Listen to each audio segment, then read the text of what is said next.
जय हिंद दोस्तों, मैं हूं प्रभात। पीसीएस शिक्षा के मंच पे आप तमाम अभ्यर्थियों का हार्दिक अभिनंदन है। चर्चा के मुख्य बिंदु में आज है पॉलिटी का एक टॉपिक जिसे हम लोग रीजनल काउंसिल के नाम से जानते हैं।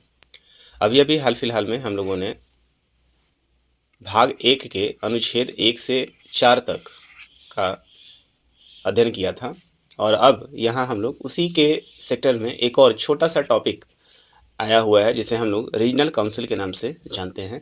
हालांकि इसे केंद्र राज्य संबंध के बीच में भी पढ़ा जा सकता है, लेकिन चूंकि यहाँ पे आर्टिकल 1 से 4 का प्रावधान हम लोगों ने पढ़ लिया है तो इसी के साथ साथ इस छोटे से टॉपिक को भी हम लोग समाप्त कर लेते हैं। ये हमारे लिए पॉलिटी का भाग नंबर 14 है। तो आइए चलिए प्रारंभ करते हैं हम अपने इस टॉपिक को और चलते हैं अपने इस प्रथम लेक्चर की तरफ। तो रीजनल काउंसिल इन इंडिया, जिसे हम लोग क्षेत्रीय परिषद के नाम से जानते हैं, तो यहाँ पे क्या देखना है, तो केंद्र और राज्य के संबंधों को बेहतर करने के लिए एक काउंसिल की स्थापना की जाती है जिसका संविधान में ऐसे जिक्र नहीं है। तो इसे कैसे बनाया गया है, क्या इसका काम होता है, इसके बारे में समझते हैं। तो क्षेत्रीय परिषद के संबंध में मूल संविधान में कोई प्रावधान नहीं था। इस बात को हमें याद रखना चाहिए कि जो हमारा मूल संविधान बना है उस संविधान के अंतर्गत क्षेत्रीय परिषदों का कोई भी आर्टिकल आपको नज़र नहीं आएगा। तो फिर इसका जन्म कैसे हुआ, तो आपको याद है कि फजल अली आयोग जब सेटअप हुआ तो राज्य पुनर्गठन अधिनियम 1956 पास हुआ। राज्य पुनर्गठन अधिनियम 1956 के धारा 15 में इसके संबंध में प्रावधान किया गया है। तो क्वेश्चन आपसे यदि पूछेगा कि फजल अली आयोग के क्वेश्चन आपसे यदि पूछता है कि रीजनल काउंसिल का जो प्रोविज़न है वो कहाँ मिलता है, तो इसे आप लिख सकते हैं, इसे राज्य पुनर्गठन अधिनियम 1956 के माध्यम से बनाया गया था। वर्तमान में भारत में कुल मिला के 5 क्षेत्रीय परिषद हैं। इस बात को याद रखेंगे। अभी कितने क्षेत्रीय परिषद है, पूरे भारत को मुख्य रूप से 5 क्षेत्रीय परिषदों में बांटा गया है और इसका गठन राष्ट्रपति के द्वारा किया जाता है। तो जो रीजनल काउंसिल है उस रीजनल काउंसिल की संख्या कितनी है भारत में, अभी 5 हैं और इसका जो सेटअप होता है, जो गठन होता है, वो राष्ट्रपति के द्वारा किया जाता है। भारत के गृह मंत्री या राष्ट्रपति द्वारा मनोनीत केंद्रीय मंत्री, परिषद का अध्यक्ष तथा संबंधित राज्यों के मुख्यमंत्री उपाध्यक्ष होते हैं। इस बात को भी हमें याद रखना चाहिए। तो कौन और होते हैं यहाँ पे, तो भारत के चाहे वो गृह मंत्री डिटेल करे या भारत के राष्ट्रपति, तो राष्ट्रपति या गृह मंत्री मतलब होम मिनिस्टर के द्वारा जो भी केंद्रीय मंत्री इसमें नॉमिनेट होता है वह परिषद का क्या होगा, अध्यक्ष होगा। इस बात को आपको याद रखना चाहिए। वो परिषद का क्या होता है, अध्यक्ष होता है। साथ ही साथ पूरे देश में जितने भी राज्य हैं उसके मुख्यमंत्री, इसमें आप यूटी के भी मुख्यमंत्री को जोड़ लें तो ये सभी जो मुख्यमंत्री होते हैं, मुख्यमंत्री इसके क्या होंगे, उपाध्यक्ष होंगे। तो 2-3 चीज़ यहाँ से जानने वाली बात है। पहला चीज़ ये है कि संविधान में इसका कोई जिक्र नहीं है। दूसरा चीज़ ये है कि इसका जो स्थापना है वो राज्य पुनर्गठन अधिनियम 1956 के धारा 15 के माध्यम से होता है। राष्ट्रपति के द्वारा इसको सेटअप किया जाता है। केंद्रीय मंत्री, और वो केंद्रीय मंत्री जो मुख्य रूप से राष्ट्रपति या गृह मंत्री के द्वारा नॉमिनेट होते हैं, वे इसके अध्यक्ष होते हैं। साथ ही साथ पूरे देश में जितने भी राज्य हैं प्लस यूटी को जोड़ लें, इसके जो मुख्यमंत्री होते हैं ये इस पूरे ऑर्गेनाइजेशन के क्या होते हैं, उपाध्यक्ष होते हैं। इस बात को आप याद रखेंगे। क्षेत्रीय परिषदें केवल चर्चात्मक तथा परामर्शदात्री निकाय हैं, मतलब कि इसके अंदर जो भी मीटिंग होगा, इस मीटिंग से जो भी बातें निकल कर आएंगी या जो भी कोई भी ऐसा आपस में एग्रीमेंट होता है या कोई सजेशन मुख्यमंत्री रखते हैं, उसे मानने के लिए केंद्र जो है वो वस्तुतः कंपल्सरी नहीं है। इस बात को आपको याद रखना पड़ेगा। तो केंद्र इस चीज़ को मानने के लिए क्या है, बाध्य नहीं है। जब बाध्य नहीं है इसका मतलब इस मीटिंग के द्वारा जो परिषद के मीटिंग होते हैं, इस मीटिंग में जो भी आउटकम निकलता है उस आउटकम को केंद्र मानने के लिए बाध्य नहीं है। इसका मतलब ये क्या है कि एक चर्चा का ये एक मंच है, प्लस जो सीएम है वो यहाँ पे अपने परामर्श को दे सकते हैं। इसके गठन का उद्देश्य देश में भावुकतापूर्ण एकीकरण प्राप्त करना है, तीक्ष्ण राज्य भावना, क्षेत्रवाद, भाषाई तथा विशेषतावाद के विकास को रोकने में सहायता करना, विभाजन के बाद के प्रभाव को दूर करना, ताकि पुनर्गठन, एकीकरण तथा आर्थिक विकास की प्रक्रिया एक साथ चल सके। केंद्र और राज्य को सामाजिक तथा आर्थिक विषयों पर एक दूसरे की सहायता करना तथा एक समान नीतियों के विकास के लिए विचार तथा अनुभवों का आदान प्रदान करना तथा विकास योजनाओं में एक दूसरे के सहयोग से तीव्रता लाना एवं राजनीतिक साम्यता सुनिश्चित करना इस परिषद के गठन का मुख्य उद्देश्य है। तो जरा इस बात को एक बार फिर से देखें। आपको पता है कि जब देश आज़ाद हुआ तो पूरा का पूरा देश जो है एक यूनिट के रूप में तो था नहीं हमारा। यहाँ पे पूरे के पूरे जगह पे क्या है, प्रिंसली स्टेट हुआ करते थे जिसका एकीकरण किया गया था। अब वैसे क्षेत्र में हर राज्य जो भारत के साथ विलय हुआ है उसका अपना अपना डिमांड था। इस डिमांड को पूरा करने के लिए या इन राज्यों की बातों को सुनने के लिए कोई ना कोई एक मंच होना चाहिए। सभी लोकतांत्रिक रूप से सभी राज्यों में क्या है, सरकार है। और भारत में ये भी याद रखना चाहिए कि भारत क्या है, एक यूनियन है, एक फेडरेशन या कन्फेडरेशन नहीं है जहाँ पे राज्यों को ये अधिकार है कि वो अपने देश से अलग होने की बात कर सके। तो फिर ऐसे बीच में, ऐसे संबंध में केंद्र और राज्यों के बीच के संबंधों को बेहतर बनाने के लिए किसी न किसी एक अच्छे मंच की आवश्यकता थी और इसी मंच की ज़रूरत को पूरा करता है कौन, वह है रीजनल काउंसिल। तो रीजनल काउंसिल केंद्र और राज्य के मध्य संबंधों को बेहतर बनाने के लिए सबसे बेहतरीन मंच है। इस मंच के माध्यम से राज्य अपनी बातों को केंद्र तक पहुंचा सकता है। यहाँ अपने सारे, चूंकि पूरे राज्य जो है जो भी योजनाएं बनती हैं उस योजनाओं के संबंध में राज्य केंद्र को बता सकता है। साथ ही साथ केंद्र भी अपनी योजनाओं के बारे में, उनसे जो कठिनाइयाँ हो रही हैं उसके बारे में इस मीटिंग में बता सकता है और केंद्र उसके ऊपर विचार कर सकता है। चलिए आगे बढ़ते हैं। अब समझते हैं कि पूरे देश में जो ये काउंसिल है उस काउंसिल में अभी आज हमारे देश में कितने हैं, तो 28 + 8 का हमारा स्ट्रक्चर है। 28 राज्य और 8 केंद्र शासित प्रदेश हैं। तो इसका जो सेक्टर बांटा हुआ है उसको आप इस तरीके से देख सकते हैं। सबसे टॉप में जो है वो नॉर्थ रीजनल काउंसिल है। तो नॉर्थ जिसको उत्तरी क्षेत्रीय परिषद कहते हैं और इसका हेडक्वार्टर कहाँ पे है, तो ये हेडक्वार्टर आपका दिल्ली में है। इस बात को भी याद रखेंगे। इसके अंदर कौन कौन से क्षेत्र आएंगे, तो इसके अंतर्गत सबसे टॉप पे आप देखेंगे तो यहाँ पे आपको JNK आपको नज़र आ जाएगा। सबसे ऊपर जम्मू कश्मीर और लद्दाख जो कि आज के डेट में क्या है, UT है, तो ये दोनों आ जाएंगे। उसके बाद चंडीगढ़ आपको यहाँ पे मिल जाएगा, राजस्थान आपको मिल जाएगा, यहाँ पे हिमाचल प्रदेश मिल जाएगा, हरियाणा मिल जाएगा, पंजाब मिल जाएगा तथा राष्ट्रीय राजधानी क्षेत्र दिल्ली मिल जाएगा। मतलब ये है कि दिल्ली के ऊपर का क्षेत्र जो भी है, दिल्ली के ऊपर का जो भी क्षेत्र है, जम्मू कश्मीर आप ले लीजिए, हिमाचल प्रदेश आप ले लीजिए, इसमें ध्यान रखिएगा कि इस क्षेत्र में उत्तराखंड का नाम आपको नज़र नहीं आ रहा है। इस बात को याद रखिएगा। जो उत्तरी परिषद में उत्तराखंड का नाम नहीं है, इस बात को याद रखिएगा। सूरा का सिरा जो है हिमाचल प्रदेश, पंजाब है, इसमें पंजाब इसमें है, राजस्थान इसमें है, दिल्ली इसके अंतर्गत है, उसके बाद JNK है, इसमें चंडीगढ़ है। तो इस बात को याद रखिए। कुल मिला के जरा काउंट कर लें, 1 2 3 4 5 6 7 8।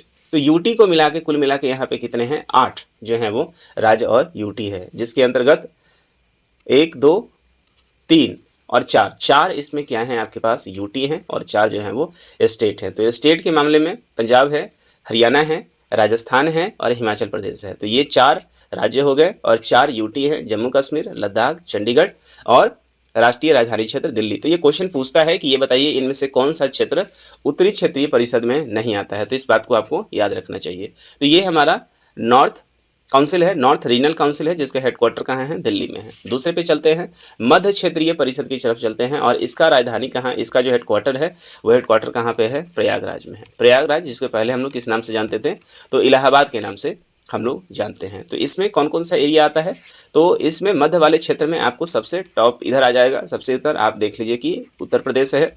उसके बाद इसके बगल में आप देख लीजिए तो ये MP है।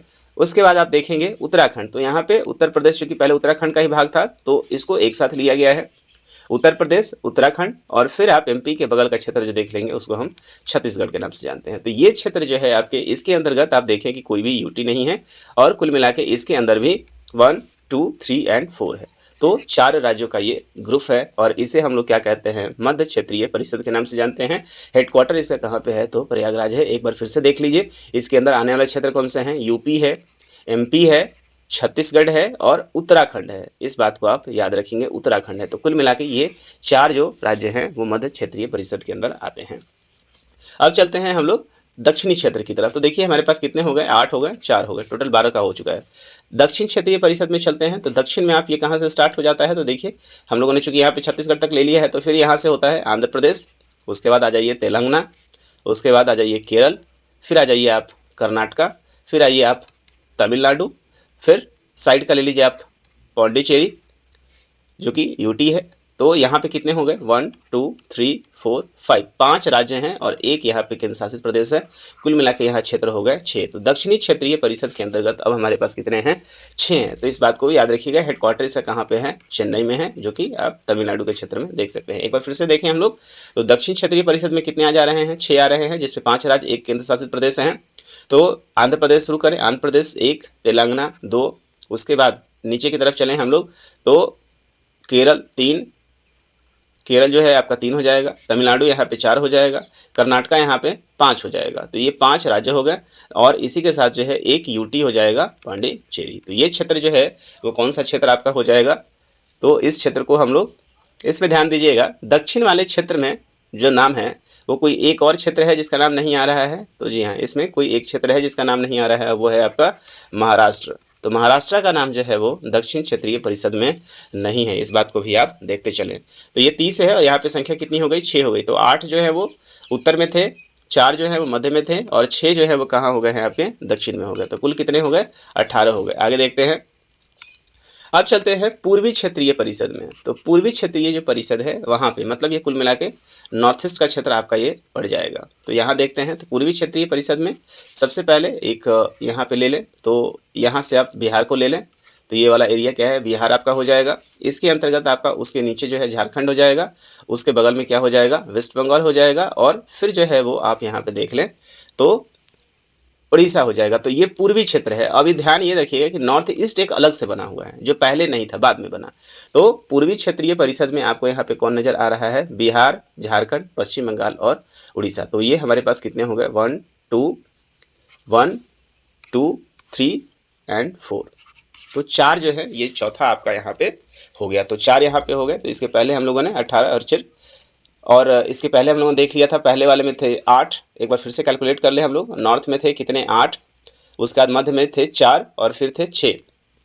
तो 8 हो गया है, प्लस 4 हो गया है, प्लस 6 हो गया है और यहाँ पे कितने हो गए हमारे, 4 हो गया। सबसे बड़ी बात यह है कि इसका जो हेडक्वार्टर है वह हेडक्वार्टर कहाँ पे है, कलकत्ता में हो गया। ठीक है, क्लियर हो गया।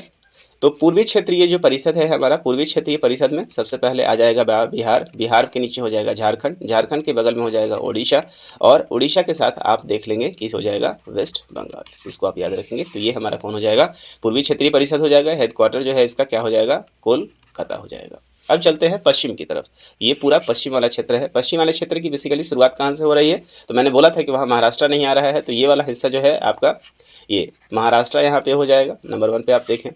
दूसरे जगह पे उसके ठीक ऊपर देखेंगे तो ये आपका क्या हो जाएगा, गुजरात हो जाएगा। फिर उसके नीचे बाउंड्री पे देख लेंगे तो कौन सा हो जाएगा, गोवा हो जाएगा। फिर दमन दीव और दादर नागर हवेली जो था ये पहले यूटी था, ये इसमें कंडक्ट हो जाता है। तो ये आप देख लें कि इसमें भी आप देखें महाराष्ट्र, गुजरात, गोवा, दमन दीव, दादर नागर हवेली इसमें शामिल हैं। तो कुल मिला के यहाँ भी जो है वो 1 2 3 और 4 मतलब 3 यूटी और 4 का जिक्र यहाँ पे हो रहा है। तो यहाँ ले लीजिए 22।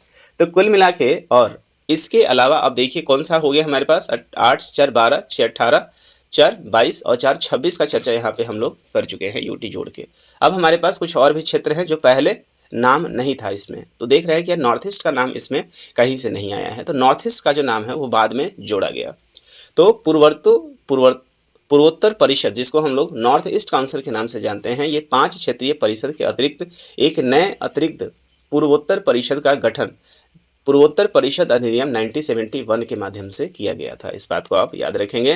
तो जो फजल अली आयोग है उसके अंतर्गत 1956 है जिसका राज्य पुनर्गठन अधिनियम आया, उसके धारा 5 के अंतर्गत जो हमारे पास कुल जो क्षेत्र बटे हुए थे उसमें हम लोगों ने चारों डायरेक्शन को देखा और उसमें एक मिडिल को देखा। लेकिन यहाँ पे नॉर्थ ईस्ट शामिल नहीं था। नॉर्थ ईस्ट को 1971 के अंतर्गत लिया गया और इस परिषद के सदस्यों के रूप में आप देख लीजिए कौन कौन है। तो इसके अंतर्गत आ जाता है आसाम, फिर आप देख लीजिए आ जाता है मणिपुर, फिर आ जाता है मिजोरम, इसमें देख लीजिए आ जाता है अरुणाचल प्रदेश, इसमें आ जाता है नागालैंड, इसमें आ जाता है मेघालय, इसमें आता है त्रिपुरा, इसमें आता है सिक्किम। ठीक है।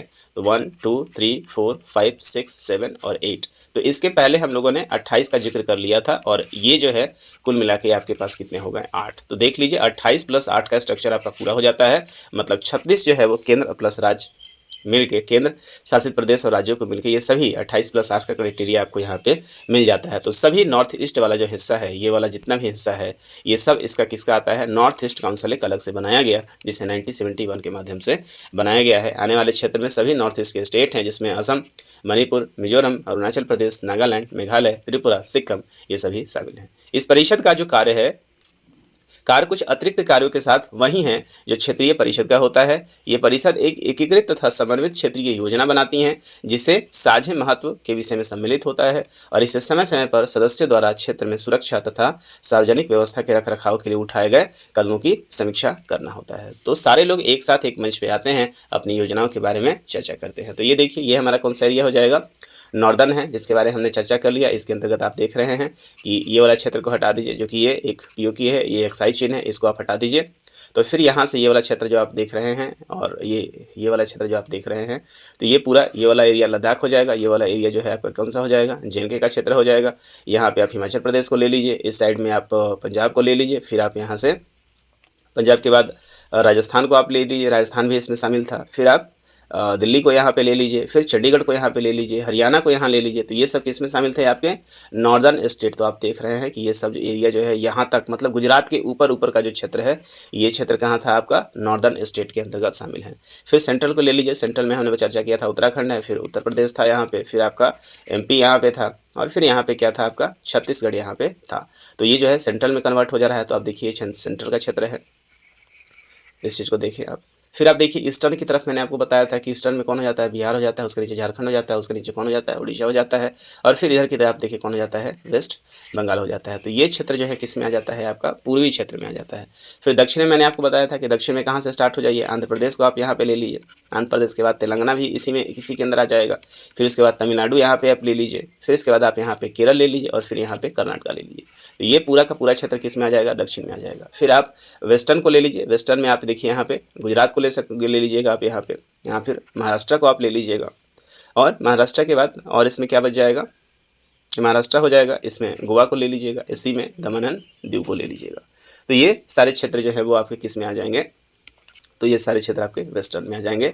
और नॉर्थ ईस्ट के अंदर हमने ऑलरेडी 8 का चर्चा कर लिया, जहाँ पे हम लोगों ने देख लिया था कि अरुणाचल प्रदेश यहाँ आ जाएगा, असम यहाँ आ जाएगा, मेघालय यहाँ पे आ जाएगा, फिर उसके बाद आपका नागालैंड यहाँ आ जाएगा, मणिपुर यहाँ आ जाएगा, फिर मिजोरम यहाँ आ जाएगा, त्रिपुरा आपका यहाँ पे आ जाएगा, सिक्किम आपका यहाँ पे आ जाएगा। तो ये कुल मिला के आप देखें 8 जो है वो नॉर्थ ईस्ट 8 जो है वो नॉर्थ ईस्ट स्टेट आपके इसके अंदर आ जाते हैं।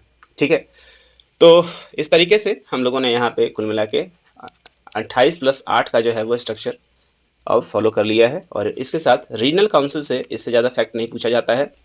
तो उम्मीद करता हूँ कि आपको इस लेक्चर के माध्यम से केंद्र राज्य संबंध का एक इम्पॉर्टेंट टॉपिक जो है वो समझ में आया होगा, जो कि हमारा रीजनल काउंसिल था। ये एक छोटा सा टॉपिक था जो मुख्यतः आर्टिकल 1 से 4 चुकी है राज्य पुनर्गठन अधिनियम से संबंधित था, इसलिए हमने इसको यहीं पे अध्ययन कर लिया है, नहीं तो इसको हम लोग केंद्र राज्य संबंध में भी अध्ययन कर सकते थे। ठीक है, तो पॉलिटी के इस लेक्चर में आज के लिए इतना ही। हम मिलेंगे अपने अगले लेक्चर में, जहाँ पे हम लोग चर्चा करने वाले हैं सिटीजनशिप के बारे में। इसके अलावा इसके जितने भी प्रश्न हैं उसका सेट प्रैक्टिस मैंने डाल दिया हुआ है, और इसके पीछे का वीडियो आपको देखना है तो जाके प्लेलिस्ट में देख सकते हैं, और सेट प्रैक्टिस जरूर देखें, क्योंकि ये आपके तैयारी को और भी मजबूत करेगा। तो आज के लिए इतना ही, मिलेंगे आपसे अगले वीडियो में लिए। तब तक के लिए जय हिंद। अपने पढ़ाई को आगे बढ़ाते रहिए, खुश रहिए, और मजबूती से अपने तैयारी की तरफ, अपने लक्ष्य की तरफ बढ़ते रहिए। तब तक के लिए जय हिंद।